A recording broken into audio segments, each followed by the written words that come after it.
करतो. तुम्हाला असं एखादा प्रसंग आठवतोय जो तुम्ही पालकांना दिलेला आहे आणि जो तशा अर्थानं कठीण आहे, पण तो आजही रिलेव्हंट आहे सिच्युएशन? तर मी मोबाईल फार उशिरा घेतला. म्हणजे मला वाटतं 2009 का 10 मध्ये मोबाईल विकत घेतला आणि मी सांगायचे की मोबाईल वापरायचा नाही. आपण मोबाईलशिवाय सुद्धा संपर्कात राहू शकतो आणि करू शकतो. मग नाईलाज म्हणून कारण बऱ्याच समितींवर गेल्यामुळे मला ते कनेक्ट करण्यासाठी मला मोबाईल घ्यायला लागला आणि मग त्याच्यानंतर सगळं बदललं. पण हा संदेश मी प्रत्येक पालकांना देत असे. आणि जरी मी मोबाईल घेतला होता ना, तर मी फार त्याच्यावर काही ग्रुप्स म्हणा, का हे म्हणा, हे वापरत नव्हते.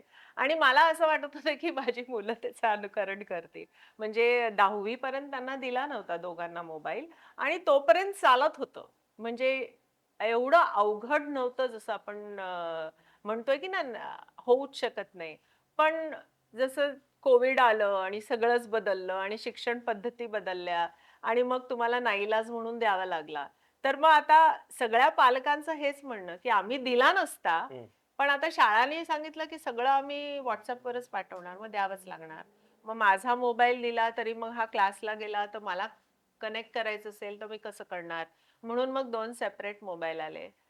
तर ज्यावेळेस मी हे सांगायची ना, तर काही पेरेंट्स फॉलो करायचे आणि मला येऊन सांगायचे. तर फार बरं वाटायचं, की बाबा कोणतरी फॉलो करतंय. हल्लीच्या ह्याच्यात आपण काहीही सांगितलं तर ते तात्पुरतं फॉलो होतं.